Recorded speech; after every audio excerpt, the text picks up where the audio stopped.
बिस्मिल्लाहिर्रहमानिर्रहीम। अस्सलाम वालेकुम। आप यूट्यूब चैनल देख रहे हैं और मैं हूं हसन चिमा। नाजरीन, आज बात करेंगे, अगर आप सहाफ़ी ना होते तो आप वाशरूम साफ़ किया करते। नाजरीन, आज का हमारा दूसरा टॉपिक इमरान खान आ रहा है। एक सीनियर सियासतदान की बड़ी दिलचस्प गुफ्तगू इमरान खान के बारे में, इस पर भी बात करेंगे। नाज़रीन, मैंने अपने पिछले व्लॉग में भी ये बात की थी कि इज़्ज़त और ज़िल्लत देने वाली सिर्फ़ अल्लाह तबारक तआला की ज़ात है। एक ईद शो के ऊपर मशहूर पाकिस्तानी एक्ट्रेस हैं फ़िज़ा अली, उनसे सवाल किया गया कि अगर सुहेल वड़ैच साहब सहाफ़ी ना होते तो वो क्या होते। तो नाज़रीन, इस नुक्ता को समझने की ज़रूरत है कि उस एक्ट्रेस से पहले जो बात हुई, इसके बैकग्राउंड को थोड़ा सा समझ लेते हैं, फिर मैं आपको बताता हूँ कि उन्होंने क्या जवाब दिया। इससे पहले इमरान खान साहब के ऊपर काफ़ी डिस्कशन हो रही थी, और फिर इमरान खान की जो वाइफ़ हैं बुशरा साहिबा, उनके पर्दे के ऊपर बात होना शुरू हो गई। तो फ़िज़ा अली ने सुहेल वड़ैच साहब को आंसर दिया कि पर्दा जो है वो अच्छी चीज़ है। मैंने बहुत सारे जो प्रोग्राम्स हैं वो मैंने पर्दे में रह के किए हैं। बहुत सारे मेरे रोल्स ऐसे थे ड्रामा के अंदर, जिनमें मैंने पर्दे का जो है वो इस्तेमाल किया। तो सुहेल वड़ैच साहब जो हैं वो तंज़न जो है वो उनको कहते थे कि ये बड़ी अच्छी बात है कि अब जो है आप फुल पर्दे में जो है वो प्रोग्राम किया करेंगी, और हमें बड़ा अच्छा लगेगा आपको देख के फुल पर्दे के अंदर। ये जिस अंदाज से वो बात कर रहे थे, बिल्कुल जो है वो महसूस हो रहा था कि वो टॉन्ट कर रहे हैं, वो फ़िज़ा अली के साथ जो है वो तंज़न बात कर रहे हैं।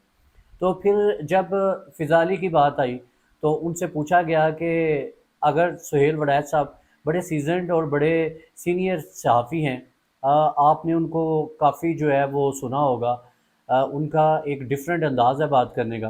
तो जब उनसे पूछा गया कि फ़िज़ा अली से कि सुहेल वड़ैच साहब अगर सहाफ़ी ना होते तो वे क्या होते, तो उन्होंने बताया कि अगर सुहेल वड़ैच साहब सहाफ़ी ना होते तो ये वाशरूम साफ़ किया करते। आप देखें कि फ़िज़ा अली ने जिस तरह से सुहेल वड़ैच साहब को जो रिस्पॉन्स दिया, या जो आंसर दिया गया, आप देखें कि ये कोई मजाक में की गई बात नहीं थी। ये इस बात का रिएक्शन था कि वो उनकी थिंकिंग कैसी है और वो किस किस्म की सहाफ़त कर रहे हैं। ये फ़िज़ा अली का रिएक्शन था कि उन्होंने ये बात की कि अगर आप सहाफ़ी ना होते तो आप वाशरूम साफ़ करते। तो देखिए नाज़रीन, ये मामलात हैं इन सहाफ़ियों के। मैंने इससे पहले भी कई व्लॉग्स में ये बात कर चुका हूँ कि इन लोगों को बड़ा हिसाब देना पड़ेगा। ये लोग, ये सहाफ़ी जो किसी की पेरोल पे हैं और किसी को खुश करने के लिए जो बयानात और जो जिस तरह की सहाफ़त की जा रही है, तो आज अगर सुहेल वड़ैच साहब की बारी आई है, तो गरीदा फ़रूकी की भी आएगी, मुनीब फ़रूक की भी आएगी, और बहुत सारे दूसरे सहाफ़ियों की भी बारी आएगी जो हक़ की बात नहीं कर रहे, जो सहाफ़त सिर्फ़ पैसे के लिए और किसी को खुश करने के लिए कर रहे हैं। उनकी भी बारी आएगी, और उनकी भी इज़्ज़त अफ़ज़ाई इसी तरह की जाएगी जिस तरह से सुहेल वड़ैच साहब की हुई है। नाज़रीन, बात कर लेते हैं शाहिद खान अब्बासी साहब की, बड़े सीज़न्ड और सीनियर पॉलिटिशियंस हैं।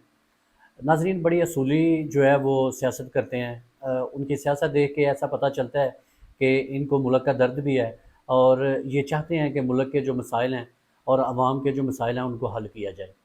नाज़रीन, वो ये फरमा रहे थे कि जब पाकिस्तान ने इंडिया के साथ जंग की और पाकिस्तान को वाज़ह बरतरी हासिल हुई इस जंग के दौरान, तो पाकिस्तान में एक ऐसा माहौल जो है वो डेवलप हो चुका था कि मुल्क के अंदर जो है वो हारमनी और अंडरस्टैंडिंग पैदा की जाती। तमाम पॉलिटिशियंस को एक टेबल पे बिठाया जाता, डायलॉग किए जाते, और इस मुल्क के जो असल इश्यूज़ थे, जो अवाम के असल मसले मसाइल थे, उनको एड्रेस किया जाता, और ये जो मुल्क है उसको सही सिमत की तरफ जो है वो चलाया जाता। नाज़रीन, उनका कहना था कि जंग के बाद मुल्क के अंदर बड़ी अच्छी सिचुएशन जो है वो डेवलप हुई थी, लेकिन गवर्नमेंट जो है उसने दोबारा जो है इस मौके को ज़ाया कर दिया। इस्टेब्लिशमेंट और हुकूमत जो है वो शायद ज़्यादा इस चीज़ के ज़ूम में आ गई है। वो ज़्यादा कॉन्फिडेंट हो गई है कि अब हमने जंग जीत ली है, लिहाजा आवाम जो है वो हमारे पीछे खड़ी हो गई है। तो वो ज़्यादा ये जो ताकत का ज़ूम है नाज़रीन, ये इंसान को कहीं का नहीं छोड़ता। बजाय कि इस अच्छी सिचुएशन को जो है वो कैश किया जाता और एक मुल्क के अंदर कंसेंसस डेवलप किया जाता, और इमरान खान साहब को भी टेबल पे बिठाया जाता कि इस मुल्क को सही डायरेक्शन में किस तरह से चलाया जा सकता है। नाज़रीन, उनका कहना था कि इस चीज़ को कैसे डिफरेंशिएट किया जाए कि 9 मई का जो इंसिडेंट हुआ है वो एक सोचा समझा प्लान था, या ये पब्लिक रिएक्शन में सारा कुछ हुआ।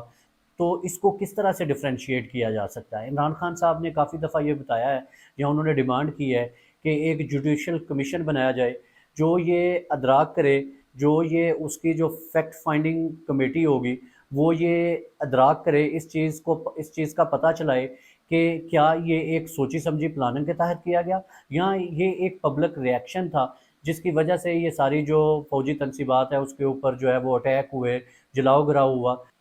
تو اس کی اسیسمنٹ کیسے ہوگی کہ یہ ایک سوچے سمجھی پلاننگ تھی یا یہ پبلک ریئیکشن تھا؟ ان کا کہنا تھا کہ سٹارٹ میں ہی جب معافی تلافی کی بات کی جائے گی تو اس کا مطلب یہ بنتا ہے کہ یہ اپنی انا کی سیٹسفیکشن کے لیے ہو رہا ہے، یہ سب کچھ جو ڈرامہ رچایا جا رہا ہے اس میں کسی کو کوئی انٹرسٹ نہیں ہے کہ ملک کس طرف جا رہا ہے، ملک میں کس طرح کی سچویشن جو ہے وہ ڈیولپ ہو رہی ہے، ملک کو صحیح سمت میں صحیح ڈائریکشن کی طرف کیسے چلانا ہے۔ تو اگر کسی کو اس چیز کا ادراک ہوگا تو وہ معافی تلافی کی بات نہیں کرے گا، کیونکہ یہ ایک کوئی نیگوشیٹنگ پوائنٹ نہیں ہے کہ آپ سٹارٹ میں ہی معافی تلافی کی بات کریں۔ تو پہلے تو آپ کو یہ اسیسمنٹ کرنی ہے کہ یہ انسیڈنٹ جو ہوا ہے وہ ہوا کیسے ہے، سوچی سمجھی پلاننگ ہے یا پھر یہ ایک پبلک ریئیکشن تھا۔ ان کا کہنا تھا کہ الیکشن چوری کرنا بھی ایک غیر آئینی کام ہے، پھر سب لوگ جو ہیں اس پہ بھی معافی مانگے، تو کیا ہم صرف معافیاں تلافیاں ہی مانگتے رہیں گے یا ہم کسی کنسٹرکٹیو گفتگو کی طرف جائیں گے؟ ناظرین، ان کا کہنا تھا کہ عمران خان ایک بہت بڑی حقیقت ہے، ان کی پارٹی جو ہے ایک بڑی سیاسی جماعت ہے، اس کو ملک کے سسٹم کے اندر سے آپ نکال نہیں سکتے۔ اب جو ملک کے اندر سچویشن ہے، عمران خان کے بغیر آپ ملک کو جو ہے وہ بہتر سمت میں نہیں چلا سکتے۔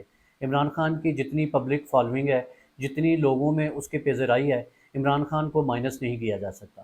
ان کا کہنا تھا کہ سب کو جو ہے جو ہمارے کرتے رہتے ہیں، ہماری اسٹیبلشمنٹ ہے، ہماری جو حکومت ہے، اس کو اس چیز کا ادراک کرنا چاہیے کہ ملک میں کنسنسس ڈیولپ کرنے کی ضرورت ہے۔